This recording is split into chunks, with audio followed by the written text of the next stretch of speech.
안녕하세요. 오늘은 쿠버네티스 클러스터에서 트래픽을 관리하는 똑똑한 친구, 트래픽에 대해 좀 깊게 얘기 나눠볼까 합니다. 네, 안녕하세요. 이게 마치 그 복잡한 교차로의 교통경찰 같다고 할까요? 외부 요청을 받아서 딱 맞는 서비스로 안전하고 효율적으로 안내해 주잖아요. 맞습니다.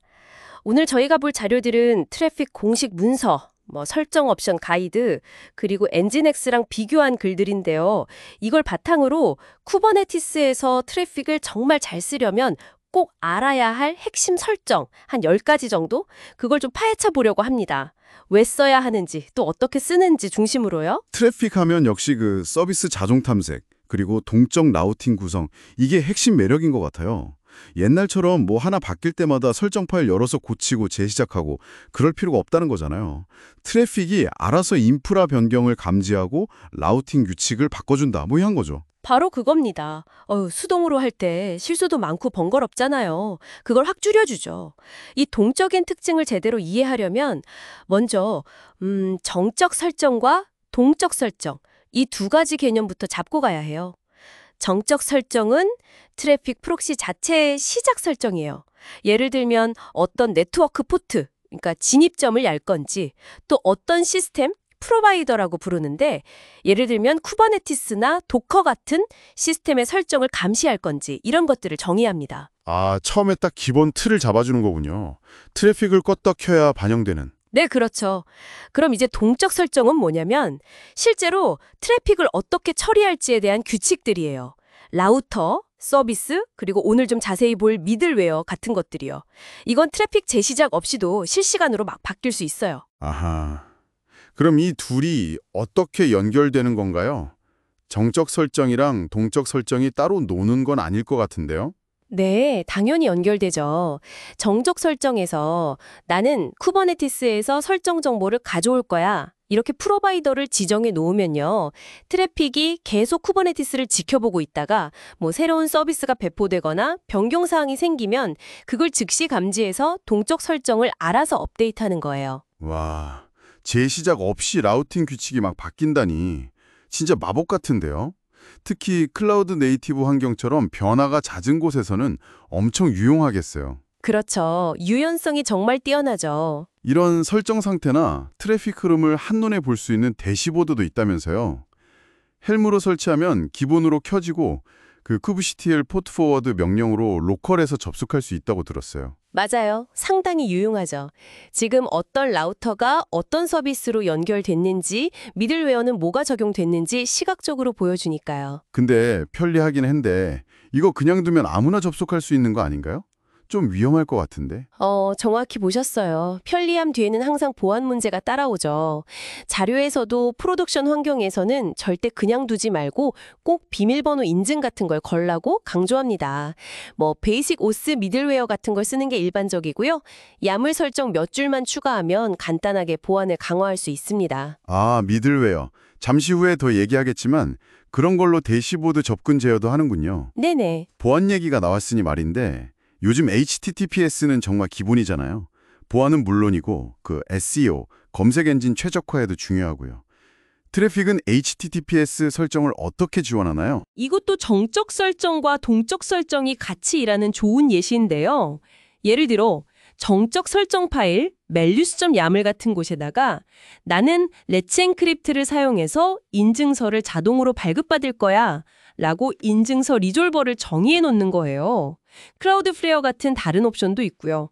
그리고 나서 이제 동적 설정, 예를 들어 쿠버네티스의 인그레스 라우트 개체에서 이 도메인에는 TLS를 활성화해줘 라고 딱 지정만 해주면 트래픽이 알아서 렛츠 엔크립트랑 통신해서 인증서를 받아오고 심지어 만료되기 전에 자동으로 갱신까지 해줍니다. 와, 자동 갱신까지요?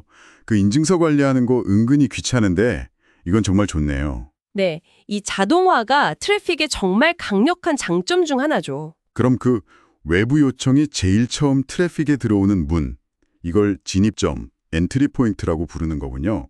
보통 HTTP는 80번 포트, 웹, HTTPS는 443번 포트, 웹 시큐어 이렇게 기본으로 쓰고요. 네, 맞습니다. 네트워크 포트라고 생각하시면 돼요. 필요하면 이걸 바꾸거나 더 추가할 수도 있나요? 예를 들어 특정 서비스 전용 포트를 연다든지. 그럼요. 헬m 밸류스.점 야물 파일이나 트래픽 설정 파일에서 기본 포트 설정을 얼마든지 바꿀 수 있고요. 아니면 애드민 포트 같은 이름으로 별도의 진입점을 새로 만들 수도 있습니다. 유연성이 아주 높아요. 아까 잠깐 언급됐던 미들웨어.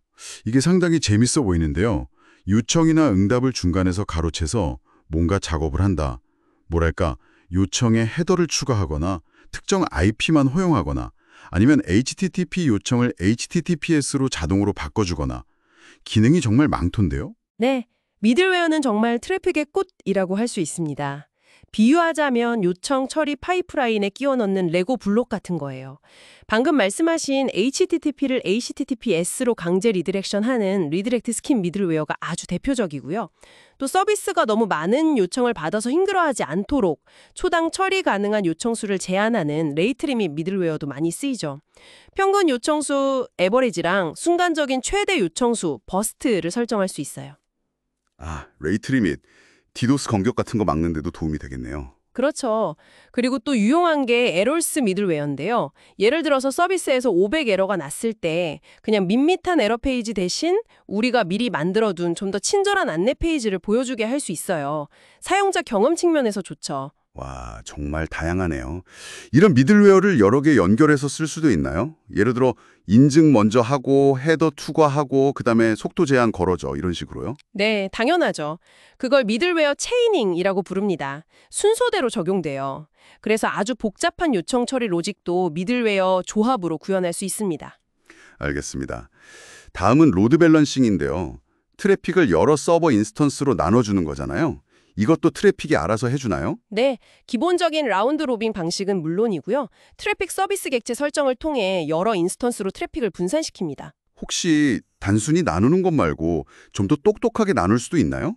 예를 들어서 새로 배포한 버전에는 조금만 보내고 기존 안정 버전에는 많이 보내고 싶을 때요. 아, 네. 가중치 기반 웨이리드 로드 밸런싱 말씀이시군요. 가능합니다. 동적 설정에서 각 서비스 인스턴스별로 가중치 웨이트를 다르게 줄 수 있어요. 예를 들어 FV1 서비스에는 가중치 9를 주고 FV2에는 가중치 1을 주면 트래픽의 90%는 V1으로 10%는 V2로 가게 되죠. 오, 카나레 배포 같은 거 할 때 정말 유용하겠는데요? 맞습니다. 블루그린 배포나 A/B 테스트에도 활용할 수 있고요. 그리고 서비스가 실제로 잘 돌아가고 있는지 확인하는 헬스 체크도 중요하잖아요. 문제 있는 서버로 트래픽 보내면 안 되니까요. 그렇죠. 헬스 체크는 기본 중에 기본인데 여기서 쿠버네티스 환경에서는 한 가지 알아둘 점이 있어요. 트래픽을 쿠버네티스 프로바이더, 그러니까 CRD나 인그레스 방식으로 사용하면요. 사실 쿠버네티스 자체가 이미 파드들의 헬스 체크를 하고 있어요. 그래서 준비 안 된 파드는 알아서 서비스 엔드포인트 목록에서 빼주거든요. 아, 그럼 트래픽에서 또 헬스 체크를 할 필요가 없다는 건가요? 네, 대부분의 경우엔 그렇습니다. 오히려 중복이거나 어떨 땐 쿠버네티스 메커니즘이랑 충돌할 수도 있어요. 물론 트래픽에 파일 프로바이더 같은 걸 써서 쿠버네티스 외부의 서비스를 연결할 때는 트래픽의 헬스 체크 기능이 유용하게 쓰일 수 있습니다. 헬스 같은 경로를 주기적으로 확인하게 설정할 수 있죠. 그렇군요. 쿠버네티스 환경에서는 K8s 자체 헬스 체크를 믿는 게 기본이겠네요. 네, 그게 일반적입니다. 자, 이제 거의 마지막인데요. 운영 관점에서 절대 빼놓을 수 없는 거. 바로 접근 로그죠. 누가 언제 어디서 뭘 요청했는지 기록하는 거예요. 아, 네. 접근 로그 중요하죠. 문제 생겼을 때 원인 분석의 첫걸음이기도 하고 보안 감사나 사용자 패턴 분석에도 필수적이고요. 트래픽은 로그 설정도 좀 상세하게 할 수 있나요? 그냥 다 남기면 양이 너무 많을 것 같은데. 네, 맞아요. 그래서 트래픽은 로그를 어디에 저장할지 파일 경로 지정은 물론이고 로그 형식을 제이슨 같이 구조화된 형태로 남길 수도 있고요. 그리고 필터링 기능도 제공해요. 예를 들어서 HTTP 205K 응답만 기록해줘 라거나 응답 시간이 1초 이상 걸린 요청만 기록해줘. 이런 식으로 조건을 걸어서 꼭 필요한 정보만 효율적으로 남길 수 있습니다.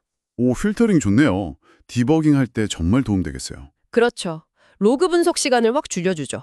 그럼 잠시 우리가 흔히 비교하는 엔진X랑 비교해보면 역시 제일 큰 차이는 트래픽은 이런 설정 변경, 특히 서비스 추가 삭제 같은 거에 대한 반응이 동적이고 자동이라는 점이겠네요. 네, 그게 핵심 차이점이라고 할 수 있습니다. 엔진엑스도 물론 강력하고 좋은 도구지만 전통적으로는 설정을 변경하면 보통 리로드 과정이 필요하잖아요. 근데 트래픽은 특히 쿠버네티스 같은 환경에서는 그럴 필요 없이 자기가 알아서 환경 변화를 감지하고 라우팅 규칙을 업데이트하니까요. 마이크로 서비스처럼 서비스 구성이 정말 자주 바뀌는 환경에서는 이 자동화 기능이 운영 부담을 엄청나게 덜어줍니다. 개발팀이 새 버전 배포하면 인프라팀이 따로 뭐 설정 만질 필요 없이 그냥 바로 트래픽이 연결되는 그런 그림이 가능해지는 거군요. 네, 이상적인 시나리오죠. 오늘 트래픽의 주요 설정들을 좀 훑어봤는데요. 확실히 동적인 구성 관리 능력, 그리고 강력한 미들웨어 생태계, 또 자동화된 HTTPS 처리나 상세한 로깅 같은 기능들이 현대적인 웹 애플리케이션 환경에 정말 잘 맞는다는 느낌이 드네요. 네, 맞습니다. 오늘 다룬 이런 설정들의 의미와 사용법을 잘 이해하고 활용하신다면 쿠버네티스 위에서 돌아가는 애플리케이션들을 훨씬 더 안정적이고 효율적으로 그리고 또 안전하게 운영하실 수 있을 겁니다. 단순히 이런 기능이 있구나 해서 그치지 마시고 이 설정이 내 환경에서는 어떤 의미를 가질까, 어떻게 활용하면 더 좋을까 이렇게 고민해 보시면 더 좋을 것 같아요. 좋습니다. 마지막으로 오늘 이야기를 마무리하면서 듣고 계신 여러분께 이런 질문을 한번 던져보고 싶습니다. 트래픽처럼 인프라의 변화를 스스로 감지하고 거기에 맞춰서 동적으로 적응하는 도구들이 점점 더 중요해지고 있습니다. 이런 흐름 속에서 앞으로 우리 인프라 엔지니어의 역할은 어떻게 변하게 될까요? 단순히 개별 설정을 하나하나 만지는 일을 넘어서서 시스템 전체의 동작 정책을 설계하고 변화를 예측하고 또 시스템의 상태를 정확하게 관찰하고 해석하는 좀 더 거시적인 관점에서의 역량이 훨씬 더 중요해지지 않을까요? 한 번쯤 생각해 보시면 흥미로울 것 같습니다.